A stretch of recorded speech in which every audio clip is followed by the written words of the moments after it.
¿Quién decide realmente quién puede liderar una nación africana? Esta pregunta, que parece abstracta o lejana para quienes viven fuera del continente, hoy se ha convertido en el epicentro de una tormenta política, social y económica que sacude al mundo entero. En el corazón del Sahel, una región árida y vasta, Ibrahim Traoré emerge como el rostro de una soberanía africana que ya no pide permiso. Son, por lo menos, 10 países africanos los que lo respaldan de forma abierta, no como un simple acto de rebeldía, sino como una declaración colectiva. África exige el derecho de definir su propio destino, de trazar su propio camino sin la tutela de potencias extranjeras. Pero Occidente se niega a reconocerlo. Desde París hasta Washington, se preparan sanciones y comunicados oficiales, mientras los mercados internacionales contienen el aliento. Cientos de miles de millones de dólares en inversiones tambalean, y las portadas globales plantean la pregunta incómoda: ¿de quién es el derecho de legitimar el liderazgo africano? ¿Acaso la legitimidad debe seguir dependiendo de un puñado de capitales distantes? ¿O ha llegado el momento de que los pueblos africanos reclamen ese derecho para sí mismos? Detrás de cada declaración diplomática y cada bandera en las calles de Ouagadougou, se libra una batalla silenciosa por el relato. Si la narrativa sigue dictada por voces externas, África podría perder una oportunidad histórica de romper con el pasado. Pero si recupera esa voz, las consecuencias alcanzarán mucho más allá del continente. La economía mundial, alianzas estratégicas y el propio concepto de supremacía occidental podrían tambalearse. No es la primera vez que el mundo presencia este tipo de pulsos históricos. Recordemos, por ejemplo, la independencia de la India bajo el liderazgo de Mahatma Gandhi. Durante décadas, los británicos dictaron las reglas, y solo cuando la resistencia interna alcanzó una masa crítica, el mundo no tuvo más opción que aceptar la realidad de una India soberana. Hoy, ese espejo se refleja en África, donde la pregunta clave no es solo quién gobierna, sino quién tiene el derecho de decidir quién gobierna. Hoy, el pulso no es solo por el control de un gobierno, es por el derecho de África, y quizá también de Latinoamérica y Asia, a recuperar la dignidad y el control de su destino. La tensión crece, y la historia se escribe ahora mismo, con cada decisión que toma Burkina Faso, con cada país que se suma a este nuevo despertar africano. Pero, ¿cómo llegó Ibrahim Traoré a desafiar el orden establecido? Para entender el alcance de esta lucha, hay que mirar más allá de los titulares y adentrarnos en la historia reciente del continente. Durante décadas, la independencia africana fue poco más que una promesa vacía. Los líderes firmaban documentos en ciudades lejanas, mientras la realidad africana seguía encadenada a lógicas coloniales. Discursos llenos de esperanza ocultaban el verdadero rostro del control. Mecanismos invisibles, como la deuda, la diplomacia condicionada y contratos tramposos, mantenían a naciones enteras bajo tutela extranjera. Podemos mirar el caso del Congo belga, donde tras la independencia formal, las riquezas minerales seguían saliendo a Europa bajo nuevos contratos, sin que los beneficios llegaran a la población local. El patrón se repitió en Ghana, Nigeria o Mozambique. La bandera cambiaba, pero los flujos económicos y las decisiones estratégicas seguían en manos ajenas. Burkina Faso ilustra este drama con crudeza. Por años, el país tuvo que aceptar préstamos y supuestas ayudas internacionales, quedando atrapado en un círculo vicioso. Cada año, Burkina Faso destinaba cerca de $900 millones solo a intereses. Para un pueblo que lucha por alimentar a sus hijos y garantizar escuelas y hospitales, esa cifra es una sentencia de asfixia, una condena silenciosa que impide cualquier desarrollo real. Mientras tanto, la verdadera riqueza nacional, sobre todo el oro, salía del país casi en secreto. Empresas extranjeras extraían toneladas año tras año, pagando migajas y dejando las arcas nacionales vacías. Así, la pobreza y la dependencia se perpetuaban, generación tras generación. El sistema era tan eficiente que incluso organismos internacionales alababan el crecimiento del país, mientras la mayoría de la población vivía con menos de $2 al día. Todo cambió con la aparición de Ibrahim Traoré. Joven, inesperado, nacido en una familia humilde del norte del país, desafió el guión impuesto desde fuera. Ordenó nacionalizar sectores clave, recuperó el control sobre recursos naturales y propuso un modelo económico pensado por y para los burkineses. Traoré demostró que el poder verdadero consiste en decidir quién se beneficia de la riqueza y cómo se invierte cada moneda nacida del propio suelo. Medidas como la renegociación de contratos mineros, la creación de bancos públicos y la puesta en marcha de cooperativas agrícolas recuerdan a las reformas que en su momento impulsó Thomas Sankara, otro líder burkinés que en los años 80 intentó romper el ciclo de dependencia. Sankara, conocido como el Che africano, fue asesinado por desafiar a las potencias externas, pero su legado inspiró a toda una generación. Traoré, consciente de ese riesgo, ha tomado precauciones. Ha promovido transparencia, alianzas regionales y la movilización popular como escudo frente a posibles golpes de Estado o intervenciones foráneas. Pero los riesgos son enormes. Si el oro, la tierra y las decisiones económicas siguen en manos foráneas, las nuevas generaciones jamás escribirán su propia historia. La batalla por la autonomía es mucho más que economía. Es, en el fondo, una cuestión de dignidad y existencia, que recuerda a la lucha de países como Argelia o Vietnam, donde la independencia política solo fue real cuando se logró la independencia económica. Pero, ¿qué llevó a Traoré a desafiar el sistema y cómo reaccionó el mundo? La tensión no tardó en escalar. En menos de una semana, Burkina Faso pasó de ser un actor periférico a ocupar las portadas de los principales diarios del planeta. ¿Qué sucede cuando un continente deja de pedir permiso? Esa pregunta atraviesa hoy los salones del poder africano. Ya no se espera la legitimidad regalada desde fuera. Ahora se proclama firme y autóctona, desde el corazón de África.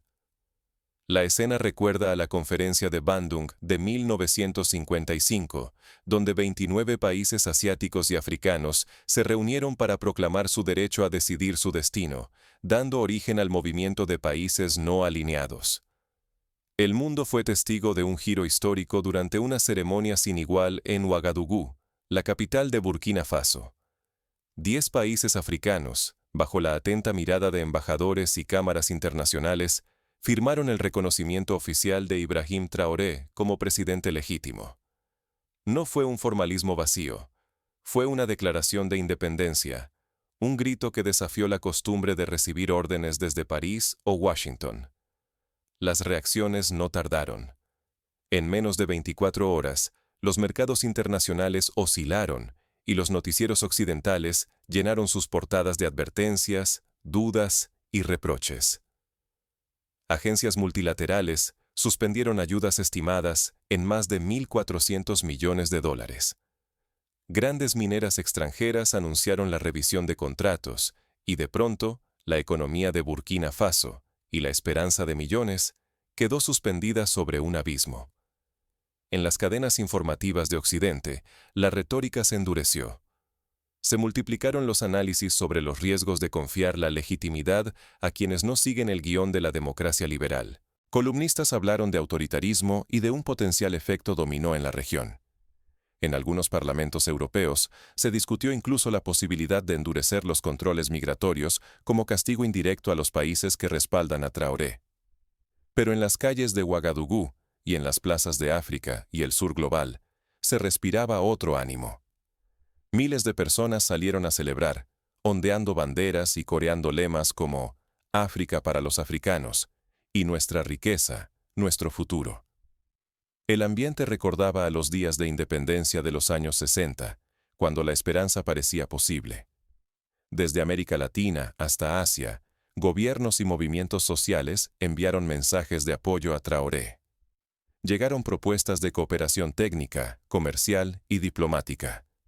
Surgieron nuevos acuerdos en tecnología y comercio, demostrando que el aislamiento impuesto por ciertas potencias no significa soledad, sino la oportunidad de tejer alianzas alejadas de los dictados occidentales.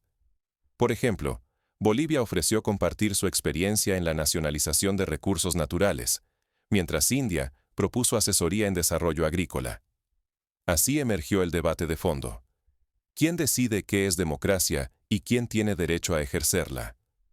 ¿Son los consensos de Europa y Norteamérica los únicos válidos? Para una generación cansada de tutelas, la respuesta es clara. La legitimidad se construye adentro, no se mendiga afuera. Un ejemplo histórico lo encontramos en América Latina. Tras la Revolución Mexicana, el país tardó décadas en ser reconocido por algunas potencias, pero siguió adelante con su proyecto nacional. Pero desafiar el relato dominante tiene un precio. El riesgo de sanciones, aislamiento económico o intervenciones indirectas es alto. Sin embargo, el costo de no intentarlo sería mayor aún. Perpetuar la dependencia, renunciar al control de los propios recursos y al derecho de imaginar el propio futuro. La historia reciente de Libia, donde la intervención extranjera destruyó el país más próspero de África, es una advertencia permanente. Este pulso de poder sacude algo más que a África. Provoca ondas sísmicas en el sistema internacional, reconfigurando alianzas y reescribiendo el mapa de la influencia global. La pregunta sobre quién puede definir el destino de una nación deja de ser retórica y se convierte en la batalla central de nuestra época. Mientras las potencias ajustan sus estrategias, las calles africanas palpitan con un nuevo sentido de posibilidad. El desafío ya no es solo institucional, es profundamente humano y cotidiano. En cada mercado, en cada escuela, en cada familia, se debate y se vive este cambio. Cuando el viejo orden aprieta el cerco, el nuevo mundo responde con alianzas inesperadas y un renovado sentido de dignidad. La historia muestra que cuando un pueblo se siente dueño de su destino, es capaz de hazañas extraordinarias. Así ocurrió durante el milagro económico de Corea del Sur, que tras decidir su propio rumbo, pasó de la pobreza al desarrollo en menos de 30 años. Durante las últimas décadas, África fue un tablero donde potencias extranjeras imponían decisiones y dictaban el rumbo. Hoy, algo se quiebra. Burkina Faso y sus socios eligen caminos propios, tejiendo redes que desafían el control occidental. La creación de la Zona de Libre Comercio Continental Africana es otro ejemplo de esta voluntad de integración y autonomía. El nuevo mapa de alianzas se expande velozmente. Acuerdos estratégicos surgen con Rusia, China, Irán, Venezuela, Cuba, Argelia y Ruanda. No son solo declaraciones, implican proyectos concretos de energía, tecnología, defensa y salud. Rusia y China comparten infraestructuras y tecnología, mientras Venezuela y Cuba aportan experiencia en recursos y medicina, antes reservadas a las potencias del norte. En la práctica, esto se traduce en la construcción de hospitales con tecnología cubana, trenes rápidos financiados por China y plantas solares levantadas con ingenieros argelinos. En 2023, Burkina Faso inauguró su primera fábrica nacional de medicamentos, reduciendo la dependencia de importaciones costosas. El bloque AES, Mali, Níger y Guinea, emerge como un laboratorio de integración africana. Por vez primera, estos países comercian entre sí sin la sombra de bancos europeos ni la vigilancia de organismos internacionales. Intercambian productos agrícolas, energía y minerales bajo términos propios, sentando las bases de una economía regional más resistente. Este modelo recuerda a la comunidad andina en Sudamérica, que buscó desde los años 70 liberar el comercio regional. Los resultados ya se sienten. Las reservas de oro crecen y las monedas locales se fortalecen, reduciendo el peso del dólar estadounidense y el euro. La antigua dependencia de exportar a Europa y América del Norte disminuye, y el comercio regional supera ya los 3.600 millones de dólares, una cifra inédita en la historia reciente del Sahel. El Banco Africano de Desarrollo estima que, de mantenerse esta tendencia, para el año 2030, la región podría duplicar su ingreso per cápita. El Plan Sahel 2030 marca otra ruptura. La apuesta es invertir en educación, energías renovables y redes de transporte que conecten ciudades, todo sin recurrir a préstamos con condiciones impuestas por Occidente. La autosuficiencia y la soberanía reemplazan la dependencia y la caridad. Se están formando ingenieros en universidades locales y se promueve el uso de lenguas africanas en la educación, revalorizando la identidad cultural. Pero no es solo una cuestión de cifras o tratados. Surge una narrativa distinta. África ya no suplica, exige respeto. Los discursos oficiales hablan de dignidad, de orgullo continental, de la urgencia de decidir el propio destino. El paternalismo queda atrás. La autosuficiencia es ahora el estandarte de quienes aprendieron del pasado. La frase «de rodillas nunca más», pronunciada por Traoré en un discurso reciente, se viralizó en redes y fue replicada en murales de varias ciudades africanas. Sin embargo, el peligro acecha. Si estas alianzas fracasan, o si el bloque es desestabilizado desde fuera, el continente podría volver a la manipulación y el saqueo. Pero si triunfan, el equilibrio global podría cambiar para siempre, abriendo al sur global una ruta hacia la emancipación real. La experiencia negativa de Libia, que cayó en el caos tras la caída de Gaddafi, sirve de advertencia sobre los riesgos de perder el control del proceso interno. El verdadero poder, más allá de tratados y cifras, se mide en cómo estas decisiones transforman la vida cotidiana y la conciencia de toda una generación africana. Si millones de niños pueden acceder a la educación, si los jóvenes encuentran empleo en su país y si los agricultores logran vivir de su trabajo, la soberanía será una realidad tangible y no solo un eslogan. El pulso por el reconocimiento de Ibrahim Traoré se convierte así en un símbolo de esta transformación. La batalla por la legitimidad africana apenas comienza, pero ya ha dejado huellas profundas en la política internacional y en la vida cotidiana de millones de personas. La revolución silenciosa no germina en los palacios, sino en los campos, las escuelas y los mercados de Burkina Faso. Lo que inició como un gesto de desafío político, hoy impacta la vida cotidiana de millones. Ejemplos concretos abundan. En la región de Bobo-Dioulasso, las cooperativas agrícolas duplicaron su producción en un año, gracias a la inversión estatal y la capacitación técnica financiada localmente. En este último año, el país ha experimentado un crecimiento económico cercano al 5%. El desempleo ha descendido notablemente, y ahora cientos de millones de dólares, fondos que antes huían al extranjero, se reinvierten en la economía local. Estos logros no son simples cifras, son fábricas que reabren, refinerías que laten nuevamente y agricultores que reciben apoyo nacional para recuperar sus tierras. Miles de niños han vuelto a las aulas, respaldados por programas educativos financiados con recursos propios, no con condiciones impuestas desde el exterior. En los mercados, comerciantes y emprendedores sienten el pulso renovado de un capital que circula desde abajo, impulsando el tejido social. Se han implementado microcréditos para mujeres rurales, permitiendo la creación de cientos de pequeñas empresas familiares. El lema, "No estamos contra el mundo, solo a favor de nosotros mismos", ha cruzado fronteras y ahora inspira movimientos en el sur global. Jóvenes líderes de África y América Latina observan, toman nota y adaptan un modelo que sitúa la dignidad y la autodeterminación en el centro. En Colombia y Bolivia, organizaciones campesinas han enviado delegaciones a Burkina Faso para aprender de su experiencia. La lección es contundente. La soberanía no se pide. Se construye desde la confianza interna y la acción colectiva.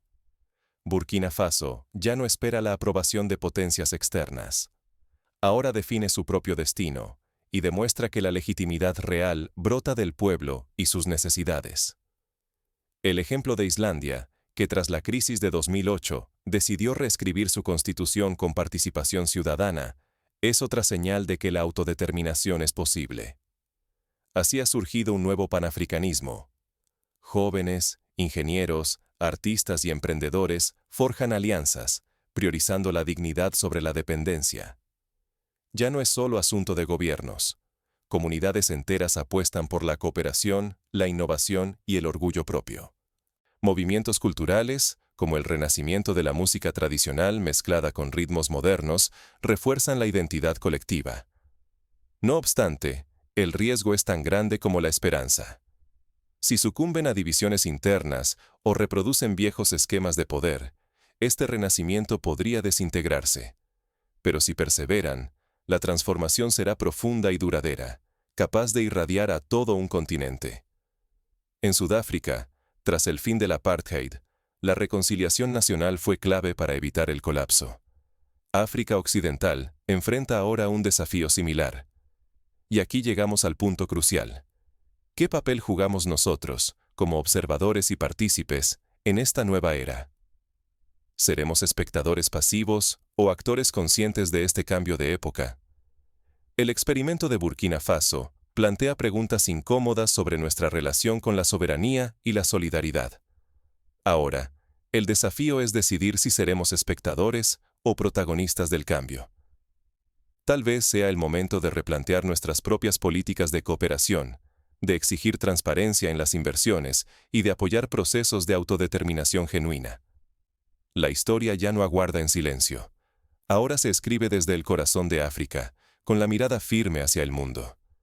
Si el modelo de Burkina Faso se consolida, podría inspirar reformas profundas en países tan diversos como Haití, Nepal o Guatemala, donde la dependencia aún asfixia el desarrollo. Lo que sucede hoy en Burkina Faso atraviesa muros y mapas. No es solo una pulseada diplomática ni un escándalo fugaz en los titulares globales. Es el germen de una era en la que el sur global levanta la voz, exige respeto y asume el derecho inalienable a decidir su propio destino. La legitimidad, la soberanía y la dignidad ya no serán concesiones otorgadas por potencias lejanas, sino conquistas forjadas por la voluntad colectiva de los pueblos. Una pregunta resuena, de París a Dakar, de Buenos Aires a Ouagadougou. ¿Quién debe tener la última palabra sobre el futuro de una nación africana? Si las decisiones continúan viniendo solo de afuera, el ciclo de dependencia y desigualdad que por tantas décadas frenó el desarrollo real de nuestros pueblos volverá a repetirse. No basta con reconocer a un líder o firmar acuerdos. Lo que está en juego es mucho más. El control sobre los recursos, el sentido de pertenencia y la libertad de imaginar un mañana sin tutelas.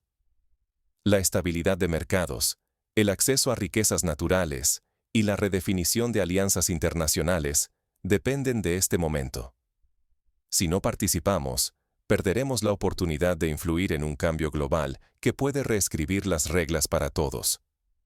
Hoy, África y América Latina se ven reflejadas en un mismo dilema: ¿aceptar la narrativa dictada por otros o arriesgarse a construir su propio relato? Las imágenes de multitudes celebrando en Ouagadougou, los contratos renegociados en beneficio nacional y los nuevos pactos entre naciones del sur no son solo gestos simbólicos, son advertencias y llamados de atención para el planeta entero. Lo que empezó con una decena de firmas y un himno puede convertirse en la corriente que sacuda los cimientos del poder global. Ya no basta con mirar de lejos. Es el momento de abrir el debate y preguntarnos, sin temor, si estamos listos para una África que decide por sí misma, y para un sur global que exige respeto, autonomía y reparación. Hoy más que nunca, el futuro depende de la participación. Guardar silencio es perpetuar el statu quo. Levantar la voz es sembrar el cambio. ¿Quién escribirá la siguiente página de esta historia? ¿Quiénes dictaron el ayer? ¿O quienes hoy se atreven a soñar y decidir en su propio idioma? La respuesta, como siempre en la historia de la humanidad, no está predeterminada. Depende de la conciencia, la acción y el coraje colectivo. África se ha puesto de pie. La pregunta es, ¿la escucharemos, la apoyaremos o volveremos la mirada? El desenlace está, literalmente, en nuestra